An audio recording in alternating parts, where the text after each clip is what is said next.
very specific temperatures, this thing germinates. And then it turns into this fractal piece. I don't know what governs all this, but there are people here who are experts on patterns, and they got to help us with some of this.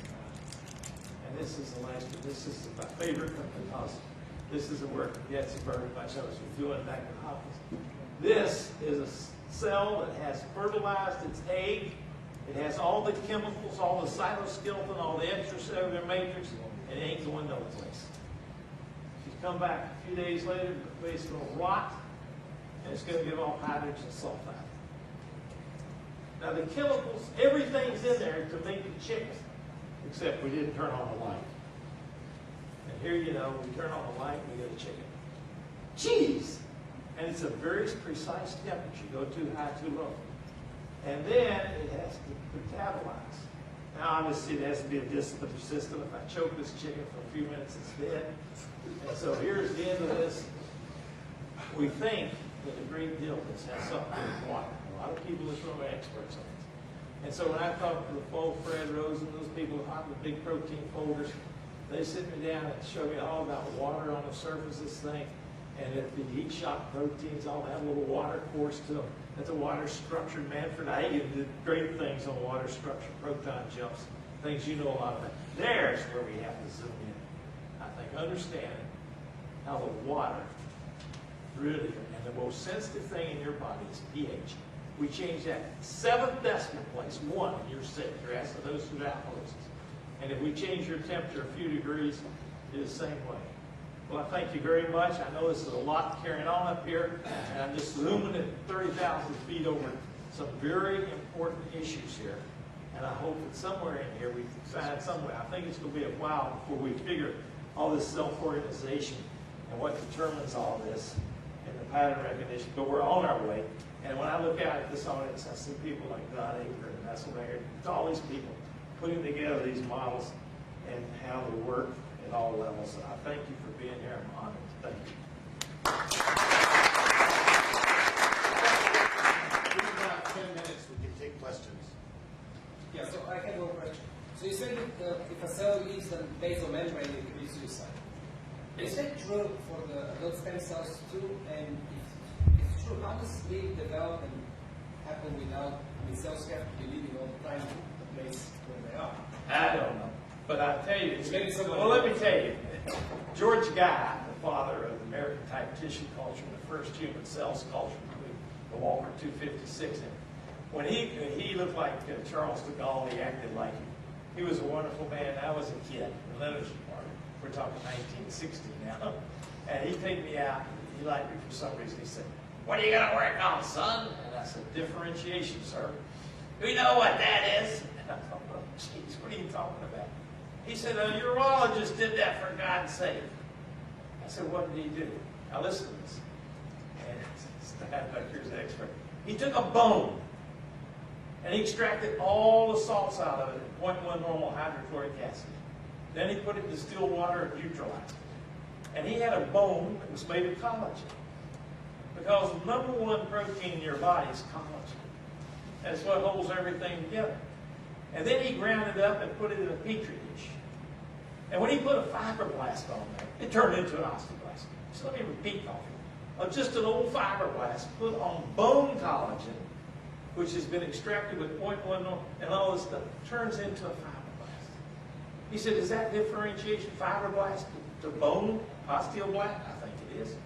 He said he even wrote his name inside his boss's thing, and it would write his name. And I said, "You're kidding me." And then Hari Reddy came along, turned this in, put it in for the teeth, and everything, became a great master of bone. But Gary Stein has worked out a lot of the molecular aspect of that, Gary. Is that right? He's close. About that much. Well, what he discovered was, Hari Reddy, is that there were some proteins. He took the collagen out of the knee and didn't, ligaments that didn't do this. And it turned out that that collagen had attached to it some proteins. And he discovered Hari Reddy bone morphogens. And there's 7 of them, but 8, I don't know how many there are than that. And there's about 20 or 30 different collagen genes. I can't even remember all this. And so, geez, you take a piece of that collagen gene, cut it off, it becomes a factor that drives angiogenesis. That's what Bolton did. So, gee whiz, Plus, Reddy showed the different size Say of the again. particles.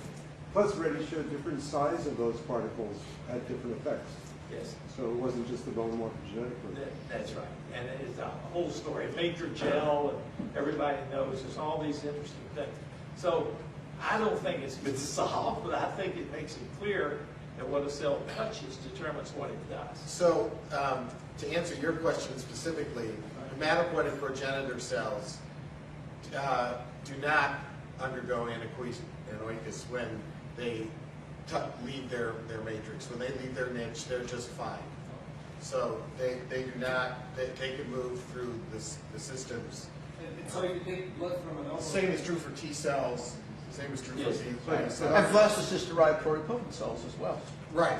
But there was a guy, real but quick. it is true for skin, where they die and just become squamous when they leave the basement. It's true for gut, where And that's where you they make the die and they transition go from into the pluripotent to space. the lineage committed. As soon as you Let start me just down- slip this into place, because he's going to give a thought. Let me just finish my question. So if you take blood from a normal human, do you still see stem cells from different tissues circulating or not? Well, you see mesenchymal progenitor cells and epithelial progenitor cells. You can find it in the blood.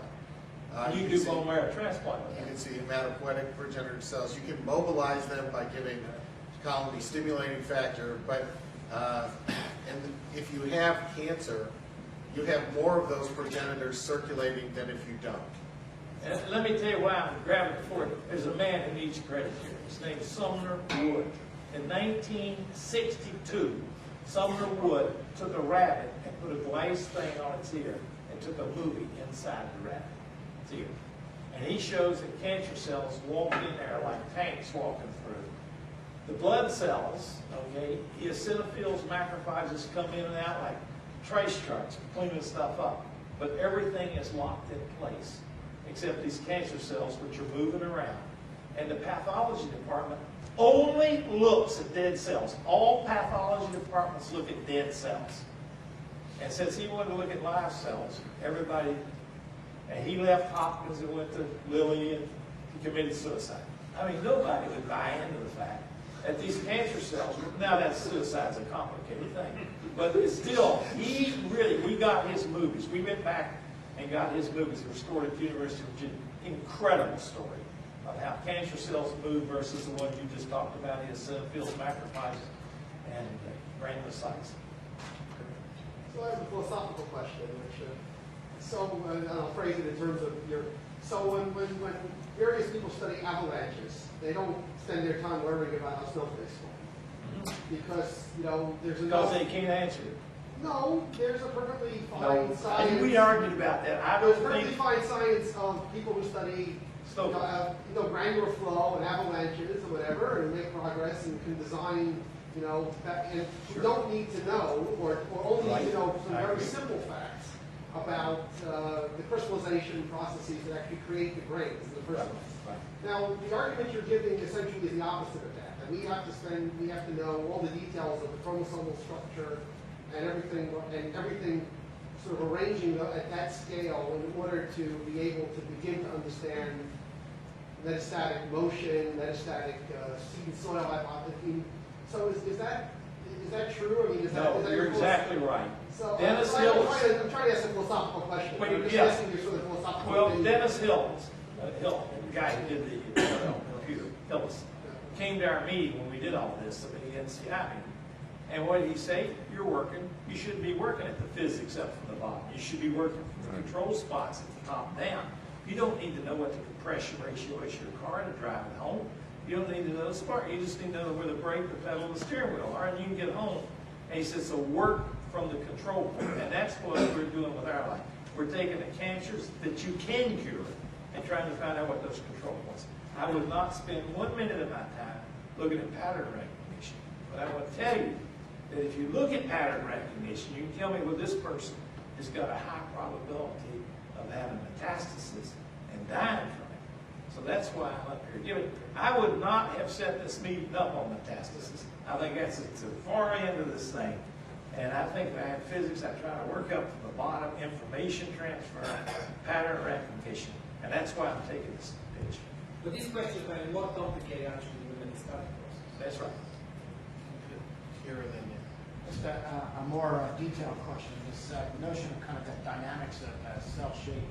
What do we know about kind of the frequency spectrum of those motions, how they change different cancers related to? Don Ingberg will discuss some of that because he has looked at 10 segregations. Is he? Are you going to discuss? Are you going to talk about any of the molecular dynamics? But I think you've done more on the dynamics of the tumor cell.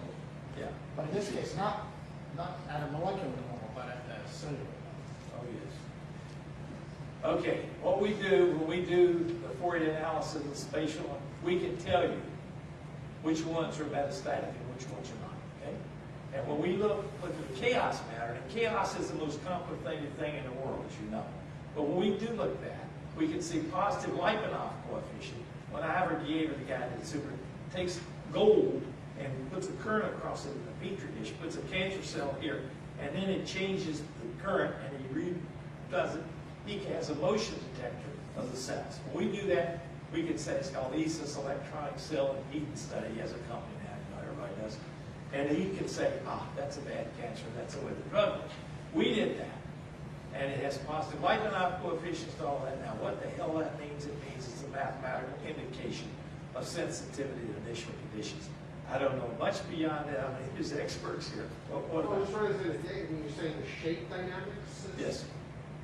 So what we do, Eric, is we take a cell that's just sitting there, and we get its shape and put it into Fourier sine cosine. You take a cell out of existing cancer? Just take a picture of it. Yeah, out of it, put it in the dish. Okay. Take a picture of it, and that's the shape on the Fourier analysis, okay?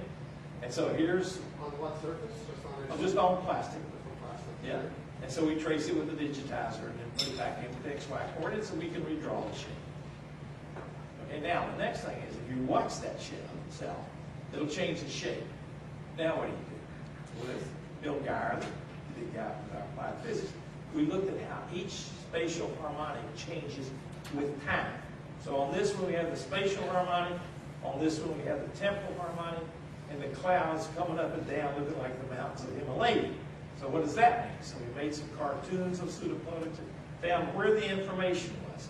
And we can tell you that this is a metastatic clone, and this is not from that pattern. And what are the characteristic frequencies in Oh, one domain? you saw a picture of the Yeah, cell. I couldn't tell how fast it was. Oh, those are 1 minute pictures. Every frame 1 minute, and You're they're talking cheap. about tenths of a hertz.